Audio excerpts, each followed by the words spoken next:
How's it going, everyone? Welcome to the first episode of the White Belt Podcast. To start off, I'm going to talk about me, the host. My name's Nicola. I'm a college student right now. I'm a big fan. Like, the reason I kind of started this podcast, because I'm a sports management major, and this obviously kind of falls into the line of sports. Also, I'm a big MMA fan. I've been a fan like my whole life. I've for as long as I can. I can remember back to being like a really young kid playing like on the original Xbox console, playing UFC. I forget what the game was called. It was UFC something. It had Tito Ortiz and Chuck Liddell on the cover, and someone else, I forget who. I remember watching fights with my dad.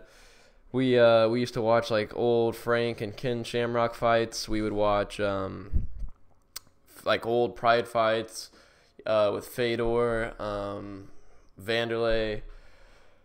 I don't know. I've just been a fan of MMA my whole life, and this podcast mainly is probably going to be MMA oriented, but it's going to be a little bit of everything. I'm going to try to have a variation of stuff. It's going to be pretty interesting.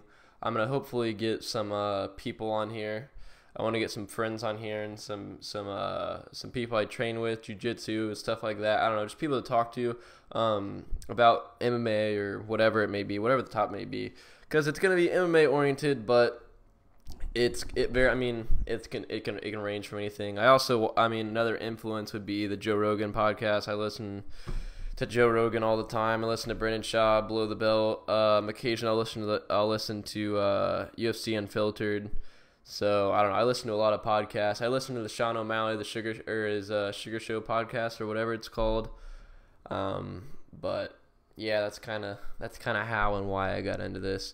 As far as my experience with martial arts, I wrestled a little bit when I was a kid. I wrestled probably 6 or 7 years. I don't really have any striking background. Everything I have is pretty much self-taught, whether it be from watching fights or just YouTube videos or really just self-taught, really. Like, I have a very, very basic striking background. I can understand striking very well, and I can understand what I'm seeing, but as far as my own personal skill, my striking is very limited.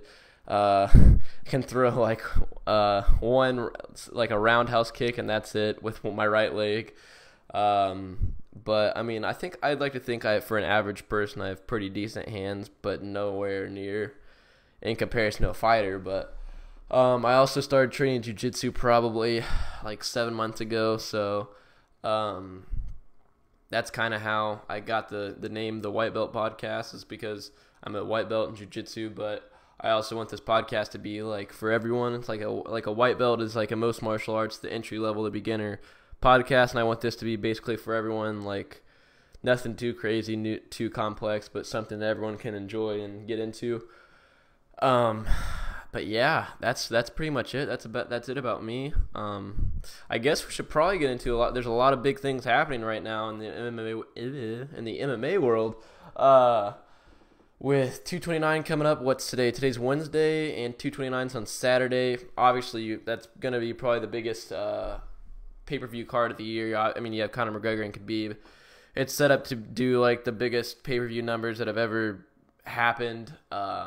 It's definitely going to be insane. The fight itself is going to be insane. It's being advertised as the biggest fight ever, which I wouldn't go that far. It's definitely not. I think DC Stipe, that was big. There's plenty of big fights. I don't think this is the biggest fight ever, but pay-per-view wise, this is probably going to sell. I don't know how it compares to the Floyd Mayweather Conor McGregor fight, but it's gonna be up there. Whether it does bigger numbers or right at the same number, I don't know. But it's being projected to be a big card. To dive in, you have Khabib and Conor. Obviously, you have Tony Ferguson, Anthony Pettis, Ovince St. Preux, Dominic Reyes, Derek Lewis, and Alexander Volkov. So the card's pretty stacked. The main card's pretty stacked. It did take a blow with Sean O'Malley getting taken off. We really don't know what exactly happened. I know he posted something on his Instagram talking about how he's been working with USADA, and they're trying to pinpoint, and he thinks that they have pinpointed whatever the exact dietary item that it was that was tainted, because he said it was unintentional, and USADA believes it was unintentional. So they're trying to figure that out, which it sucks that he gets pulled off. So he'll probably get a minimum. I'm hoping he probably gets like the 9-month suspension, which probably will happen. Why the White Belt podcast? I explained that earlier. It's because I myself in jiu-jitsu am a white belt, and I think this podcast is going to be a very basic entry level for everyone. That's how it is in most martial arts. The white belt is the entry level, the beginner's belt, and I want this to be for everyone, a very basic, nothing too complex. But that's why I chose the name the White Belt Podcast. But back to what I was talking about. Sorry, I was just reading the chat. Back to what I was talking about, Sean O'Malley. I think well, he's probably gonna get the 9-month suspension or the 9-month suspension for an unintentional violation. I've seen people speculate, and I could see it. People are speculating that John Jones was the one that snitched on Sean O'Malley, which I could see that making sense, but in my heart, I don't believe Sean O'Malley's the type of person to do steroids. But I think Brendan Schaub said in his podcast that whoever John Jones probably snitched on had to be a big name. I think Sean O'Malley's a big enough name. But where things get weird for me, where I think it's weird that Sean O'Malley got caught unintentionally or with an unintentional violation. It's weird to me because I follow Sean O'Malley pretty consistently, and if you guys follow him too or know anything about him, he's pretty big on his diet. He's a big health nut. He's really conscious about what he eats and what he puts into his body, and he's very educated on a lot of that stuff. So I think it's weird, and if you look at someone like DC who's been tested 80 times, and I can assure you that DC is probably not as conscious about his diet as Sean O'Malley. That's just my guess. I mean, obviously, I'm sure DC eats a lot healthier than the average person, but still, in comparison to Sean O'Malley, and he's been tested 80 times and never been caught with a tainted supplement or anything like that, or tainted food. I think that's where it gets weird, because it's coincidentally right after the John Jones situation where he gets let off 33 months early because he gave USADA a name of someone who's in the testing pool that has been using PEDs or possibly Provider or whatever. I think that's where it gets weird, because DC, who probably doesn't have as clean or as healthy as a diet as Sean O'Malley, and he's been tested 80 times and never been caught with tainted supplements. I would never accuse DC of using PEDs because I don't believe him to be that person. And I don't believe Sean O'Malley to be that person.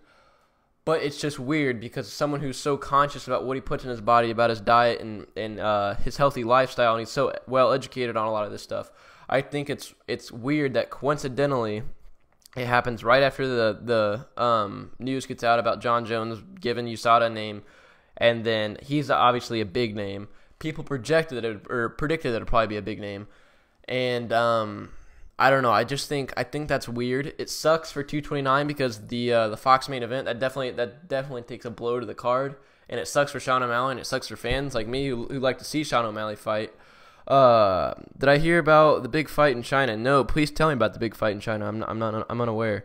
But it does suck for the rest of the card, but it's still gonna be a great night for fights.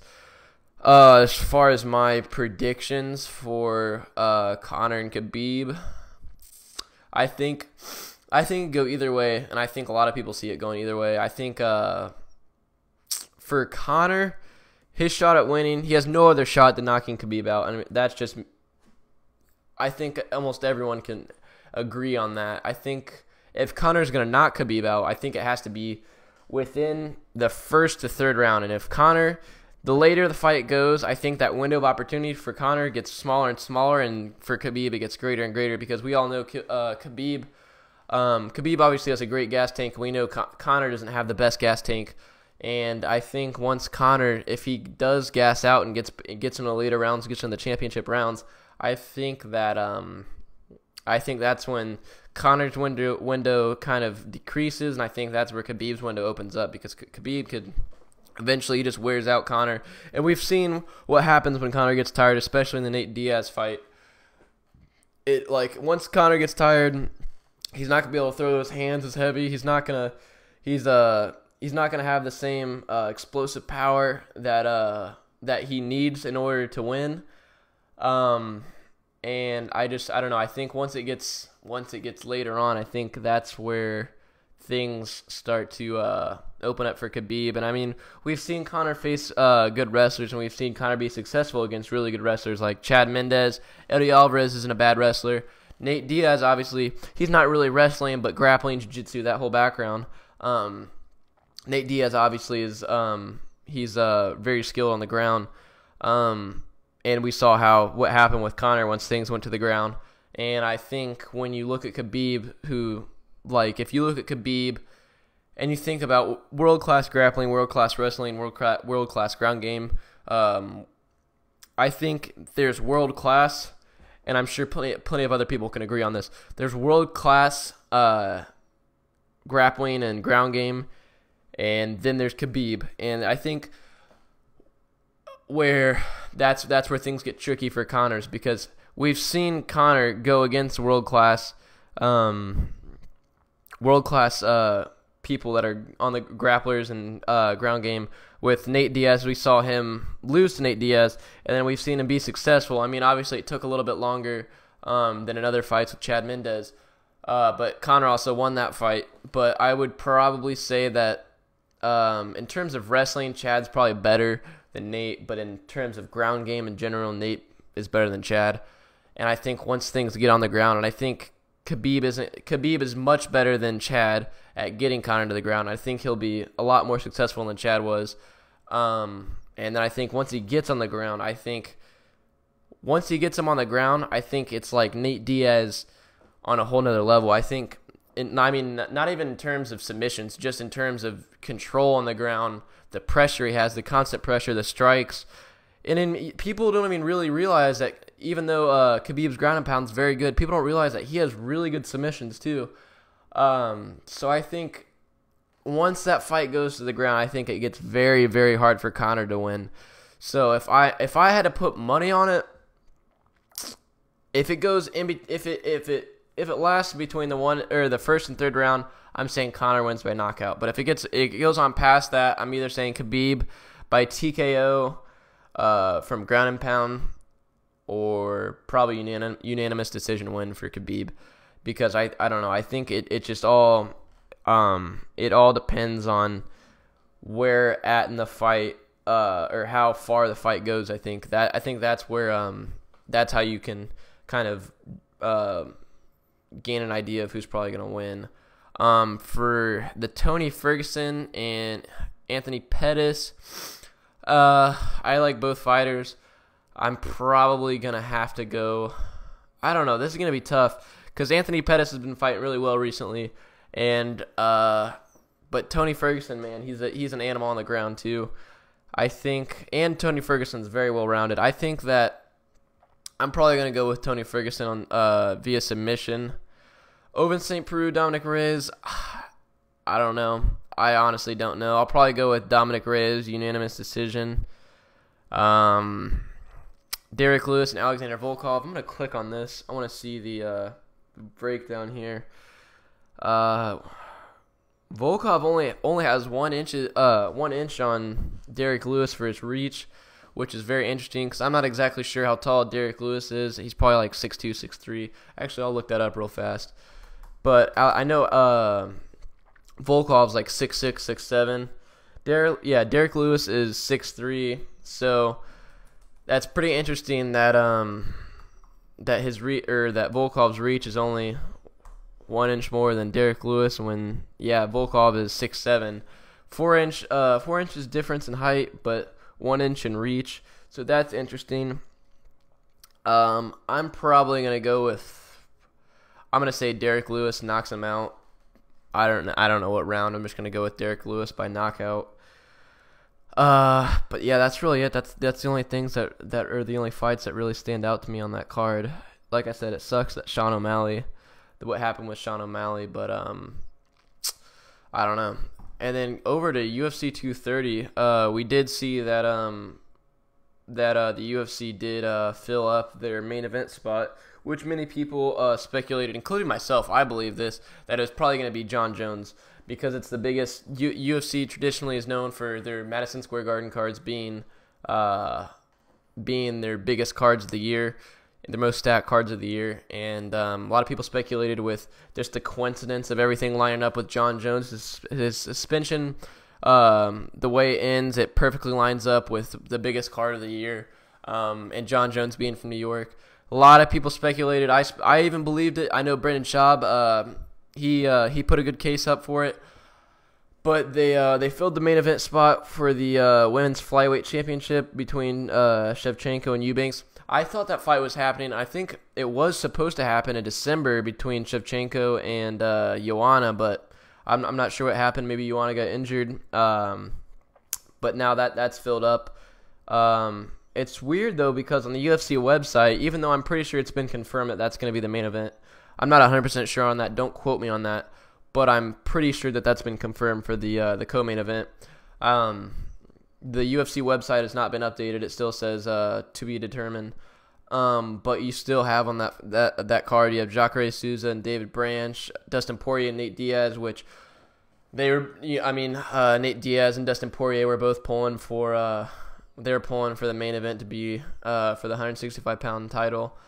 I think a lot of people would like to see that. I think I would like to see that. I know a lot of fans would like to see that, but I don't think the UFC is going to do that right now. And especially if you wanted to do that, just saying that the women's flyweight championship didn't happen, and they didn't have that for the main event, and they didn't have a main event. I think if you want to do that for the main event, you should have promoted that a long time ago, because if you want, as Madison Square Garden, and you want it to gain the traction, the pay-per-view buys and the advertisement that you want, I think you should probably should have sold that a while ago, and that's why I don't think that'll happen. I'm pretty sure Dana White's confirmed that it's not going to happen, but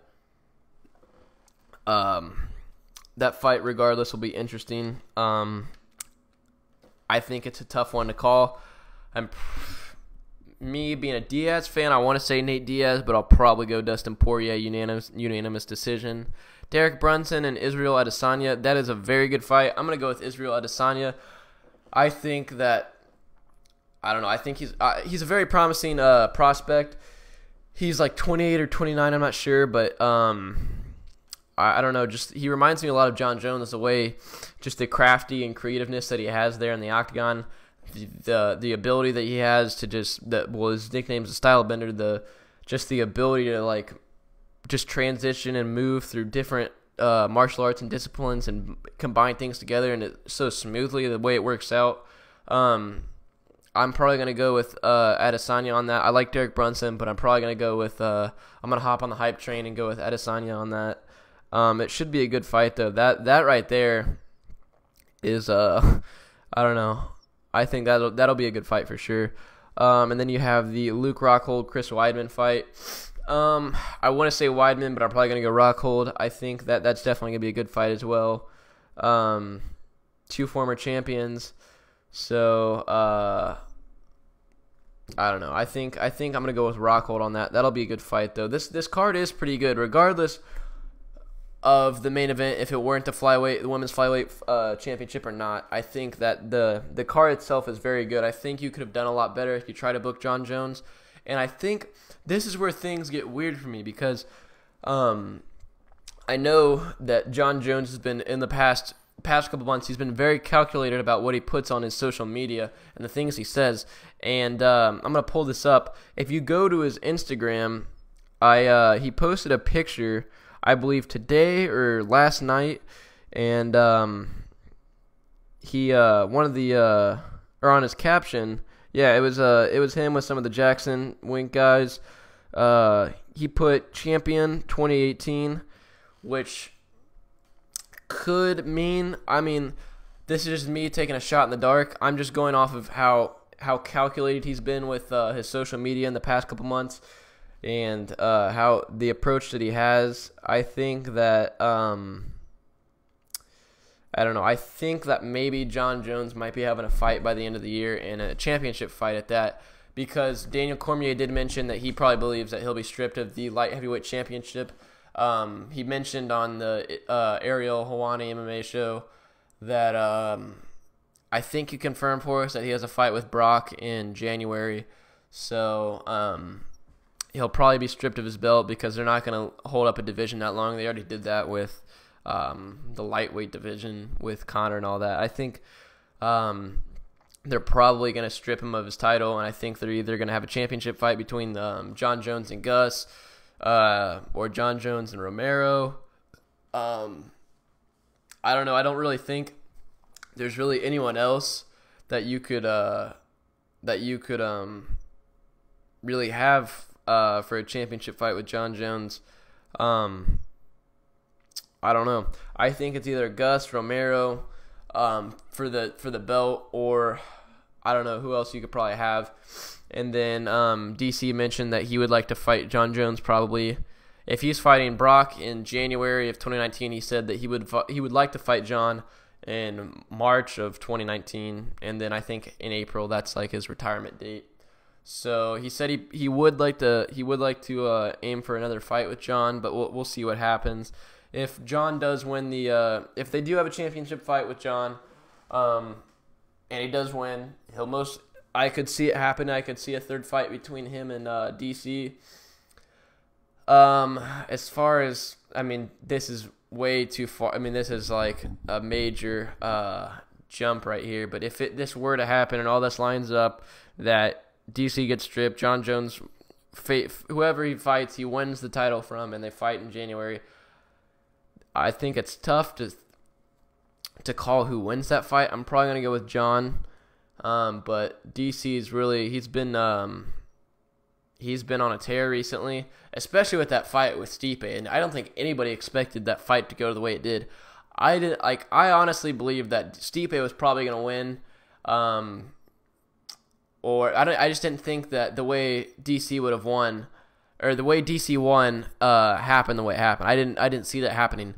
I think that it shocked a lot of us, and if it's at heavyweight, because I know some people have said that DC and John Jones would fight at heavyweight for their third fight, which would kind of put the whole light heavyweight belt aside, which doesn't really make sense. But maybe John goes and he fights someone at the end of the year for the light heavyweight belt, and then fights DC, assuming he beats Brock, which he's probably going to beat Brock.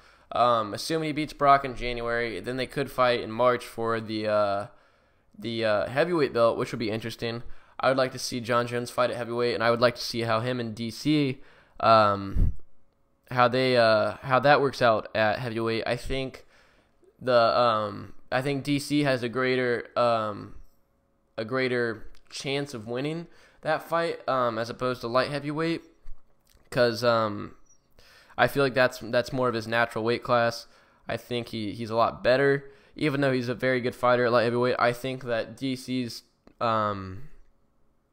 chance of winning is probably a little bit higher at heavyweight than it is at light heavyweight versus John. And I think it'll be interesting to see if that were to happen. Just taking a guess, I think it would be interesting to see how John would fight at light heavyweight and how it would work out for him and what his success would be like.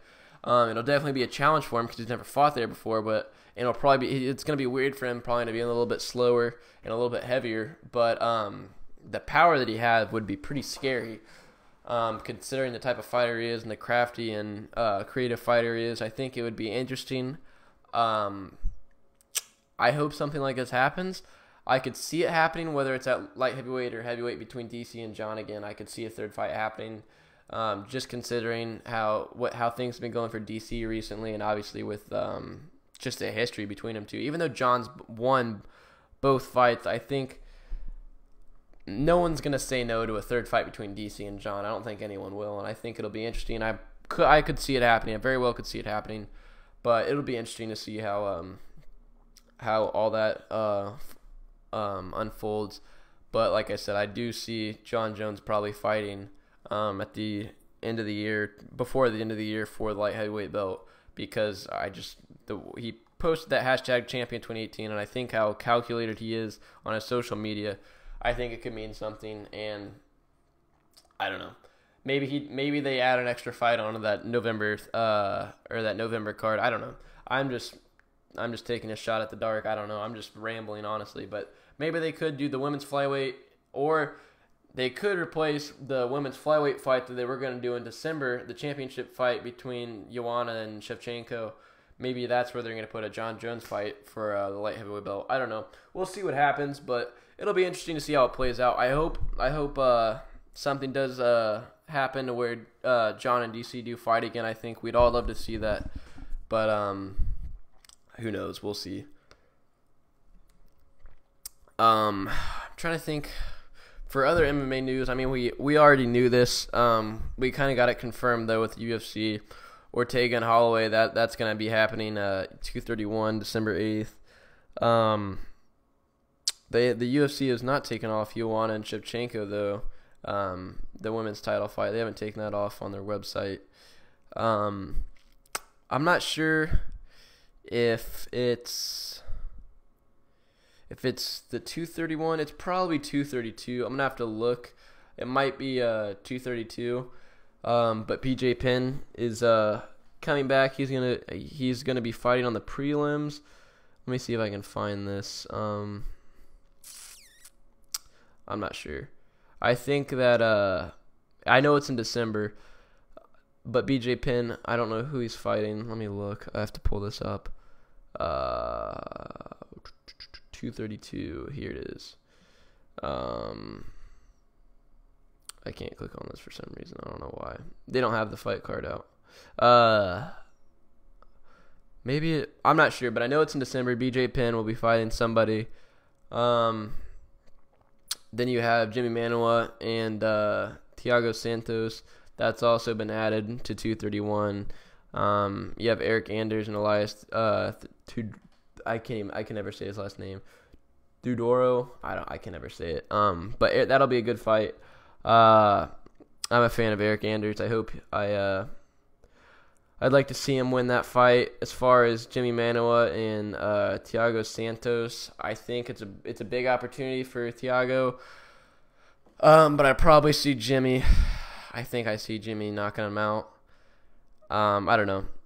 It'll be interesting. Maybe not knockout. Maybe unanimous decision. But I don't know. That'll be interesting. But the rest of the year, we have UFC fans and MMA fans. We definitely have a treat for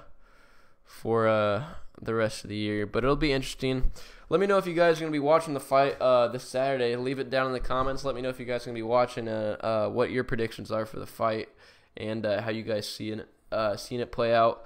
Hopefully, I want to hopefully get on a schedule where I can figure out when I'm going to stream, have like a planned schedule, and I'm going to stream this day or how many times a week or whatever day of the week. Hopefully I'll get that figured out and get that that figured out. And I thought I'm probably going to do maybe a fight breakdown of how I thought the fights go on Saturday. But like I said, leave your predictions down low. I'd love to hear what some of you guys think, how you guys see some of these fights playing out, and if you guys have anything you guys want me to talk about or to touch on the next podcast, please feel free to leave it down below.